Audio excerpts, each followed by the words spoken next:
Alright, folks, I'm going to ask you to bear with me. I know a lot of people today hear the stories from scriptures, from the Bible, and they think they're kind of all a bunch of fairy tales. Well, I'm here today to prove that they're not. Starting with the flood, I'm going to try to present some evidence, some puzzle pieces, so that you can come to your own conclusions. Because there are a lot of things that people just don't know. I'm just going to go ahead and jump right in here. And this is my first video, so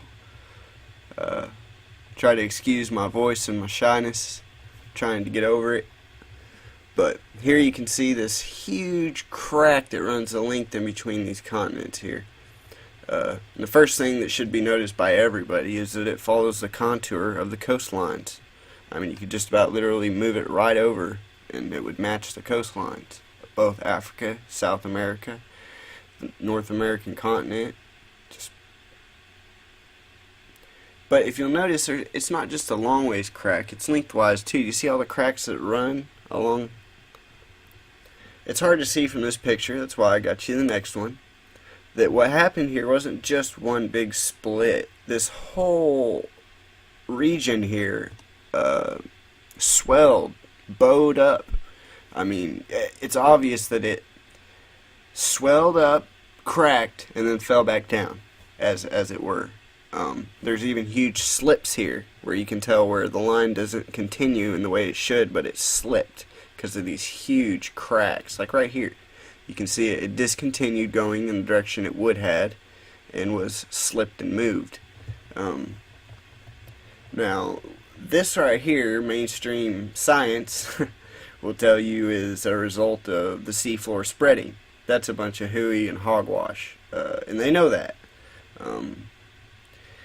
Well, I would argue that they're blind to the fact. Anyways, let's keep going. You can see that this isn't just in between Africa and South America and North America and Europe and so forth. It's across the entire globe. I mean, there's essentially like a baseball with seams. You know, the Earth isn't perfectly spherical like a lot of people would have you believe.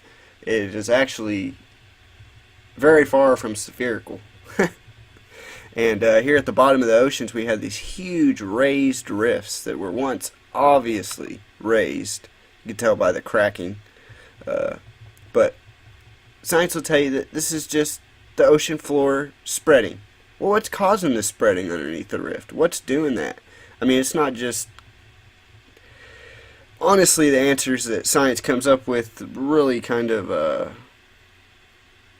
offends me. I feel insulted in my intelligence. I mean, something came out of that crack there. Something was underneath that crack that, with great force, lifted the land, heaved it up, and cracked it all to heck, and took it back down. Alright, now I'm going to tell you what I believe did this. I believe it's the biblical flood. That's right. I believe that when the continents were split apart from what I guess would be described as Pangea, this whole area raised and poured over onto the continents large amounts of sediment. Large amounts of sediment from underneath the earth. And we know that. We have what are today the green belts. I don't know if any of you know what the green belts are, but the green belts... Well, first I have to explain. I'm getting a little ahead of myself. Alright. You can see here, on the west coast, we have all the mountains. Why don't we have any really on the east coast? What's going on here? Why are these huge continental shelves along the east coast, but not on the west coast? Or at least not near as pronounced? Well, that's because of the draining of the continents. Whenever that area of the rift heaved up and threw all that sediment back on top of here, when it came back down, all that sediment had to go somewhere because this was higher than the lower elevation here in the seabeds. So all that came pouring back down into what is today our oceans. We can see all that sediment here. I mean, the action was huge. It created what are essentially Grand Canyons all along our coastlines. And science has no explanation for this other than millions of years of erosion, which is hogwash. I mean, it is. It's hogwash. They know their theory doesn't work, but they say, "Oh, well, we don't fully understand it yet. There's things that we're missing." And I would agree, you fully don't understand it yet, and there are things you're missing, puzzle pieces. And I think I found quite a few of them. And how did I find these? I found them through Scripture, through the Spirit of God leading me to them. Now, if I wasn't clear before, I believe large amounts of water came out of these cracks. So when I say came out of the cracks, I just don't mean spraying up in the air. I mean with such force that this is going to be hard to get across, but it came out with such force that it propelled into the outer atmosphere, where I believe it then froze the water and poured back down onto the earth through what the Bible calls the windows of heaven. It says the Lord opened the windows of heaven. Now, where are these windows of heaven? I believe these windows of heaven are over the North and South Pole. From our satellites in space, we look from space to the Earth, and we see these aurora borealis, which are beautiful, but they're also, most of the time, in a shape of a circle over the North and the South. Why is that? Because they're tracing what is the boundary lines of these holes that Scriptures is very clear, calls them windows of heaven. I mean, you can see them just clear as day here. What's inside those circles? Why is it white in the circles, not outside of them? Where did all this ice come from? Does anybody actually know how much ice is over the polar ice caps? Well, if you don't, it's a lot. And when I say a lot, I mean a lot. 6,400,000 cubic miles of ice, wide. Let's see, 5.4 million square miles. These are huge numbers. And I mean, the thickness is extraordinary, talking about kilometers deep. Where did all that ice come from? Science has to answer this. It didn't just freeze. All that water would have to be standing there and frozen. And I just don't see it happening that way, especially because in the Arctic we find such things as mammoths still chewing food. We find the link here. Let's see. They're still chewing food, nearly perfectly preserved. A lot of them have their backs and their hips broken from large hailstones or large weight of ice falling on them very, very quickly, burying them so deep they didn't even have time to spit the food out of their mouth. I mean, frozen in time, as it were, as you can see. And if you just do a quick search yourself, mammoths in the Arctic, you'll see, hold many secrets. Frozen mammoth, blood flows out of this mammoth that's supposed to be millions of years old, by the way. Or at least they had to admit they're wrong and just say, oh, it's a couple 100,000 years old now. No. But let's keep going here. These aurora borealis are what I call the windows of heaven, and what I believe God calls the windows of heaven. Now, before we get into details here, I think I need to cover some things. Water. Where did all this water come from? How did this water come from inside the earth? There's not water inside the earth. Everybody knows that. It's so hot inside the center of the earth that water just can't exist very deep. Well, that's a lie that you learned in schools, and I'm going to prove it to you. There's what's called the Kola Bora Deep. Hold on, I have to. It was in Russia. It's the Kola Bore Deep program. Anyways, they drilled 12 miles down, farther than anybody else has ever drilled down. And what they did not expect to find was water. Not just water all along the way, but water clear all the way at the bottom, where it shouldn't exist. Not according to modern science. So, there's a lot of things that a lot of people just aren't familiar with. But in some things, I think the mainstream science just hasn't had the cojones to commit to admit yet, because They know that if they admit these things, it points to evidence of God. You know, that the scriptures are correct, that we do have a God who will hold us accountable for our deeds. Now, I don't know if a lot of you know this, but there's new evidence for oceans of water deep in the earth. And when I say oceans, I don't just mean a few. They estimate that the water trapped underneath the earth, I've heard different estimates, but the lowest estimate that I've heard is that it's at least as much water as we see on the surface of our earth, if not more. And beyond that, well, first I have to explain to you what I'm talking about. Alright?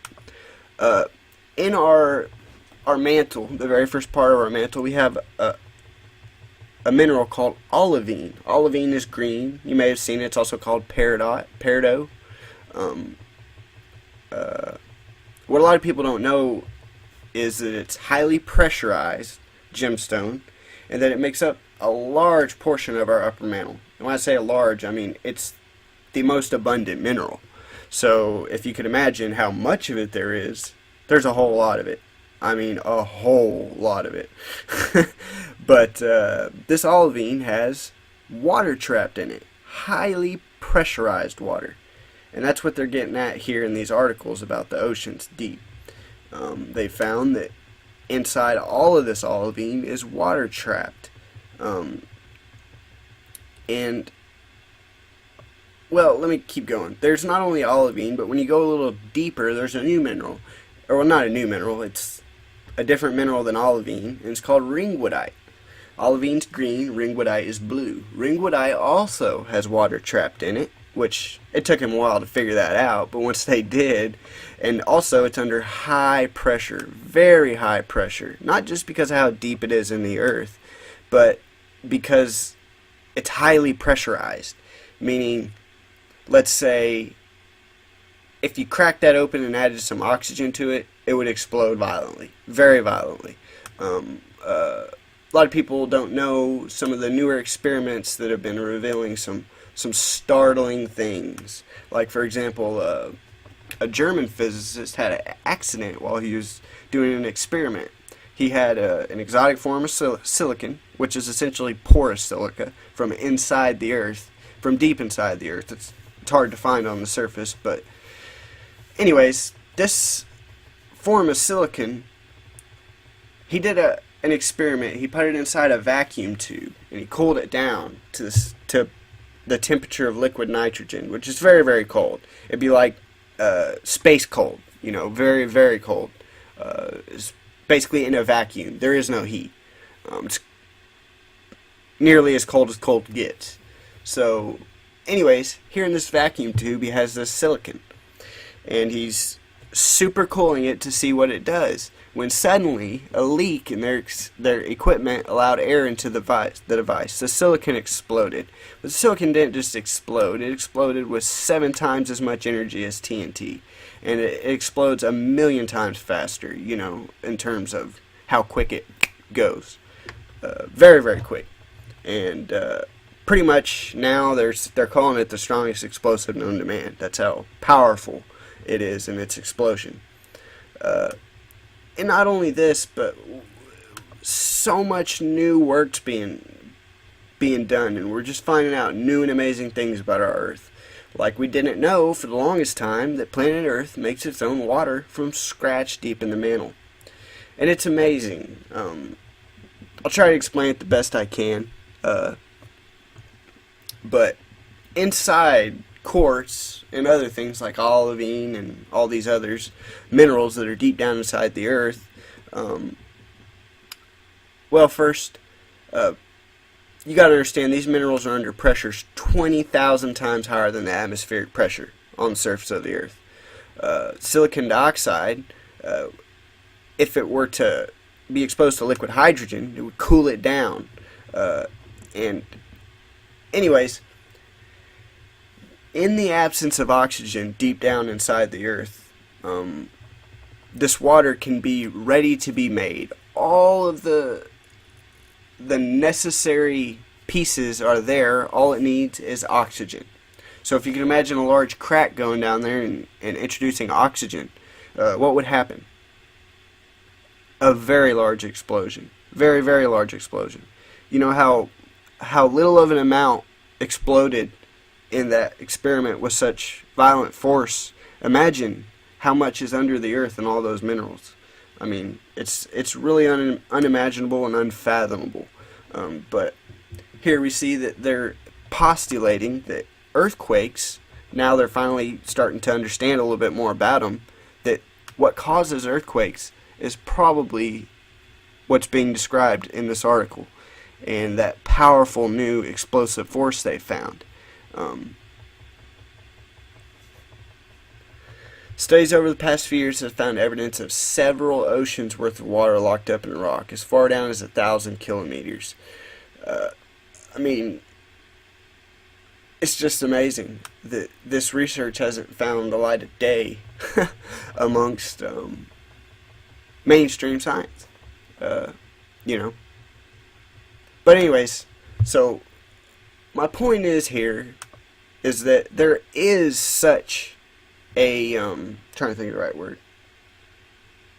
There is such a force that could cause what we see here. And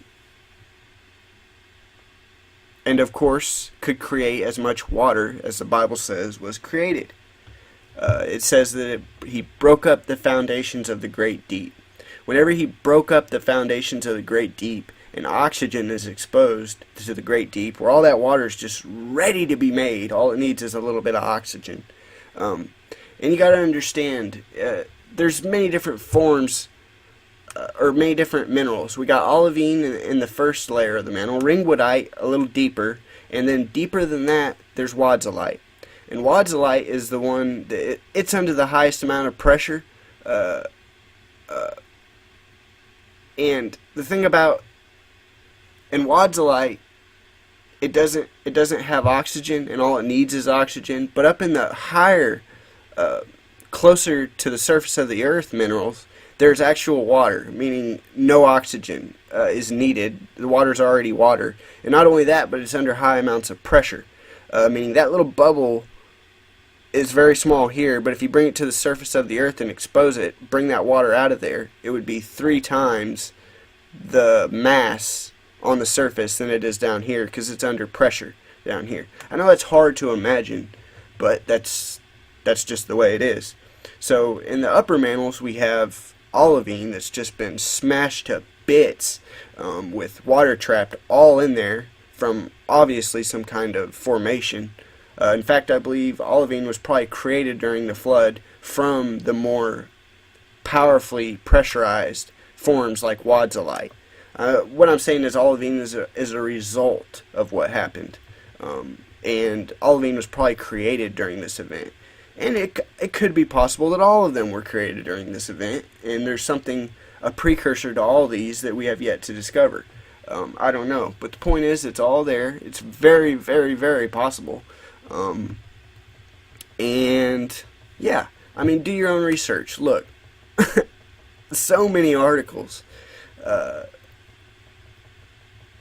I mean, there's just no real way to deny it anymore. They found diamonds with water in them. Diamonds are only supposed to be formed in space, by the way, which is not true. Anyways, let's keep going here. Alright. The Earth's interior may contain 3 to 5 oceans of water locked within billions of crystals that could help regulate the level of water on the surface of the planet. Well, I'm kind of recovering the same things over and over here, so I'm going to go ahead and move on to some more. A lot of people don't know, but the Earth used to be the same temperature all over. That's right, it was a lush paradise. In Antarctica, we see whenever we dig down, we find megafauna, the Earth used to be in a lot different shape than it was today. Before the flood, the Bible says there was no rain, that a mist watered the surface of the earth. No rain, if you can imagine. Meaning every morning there would be a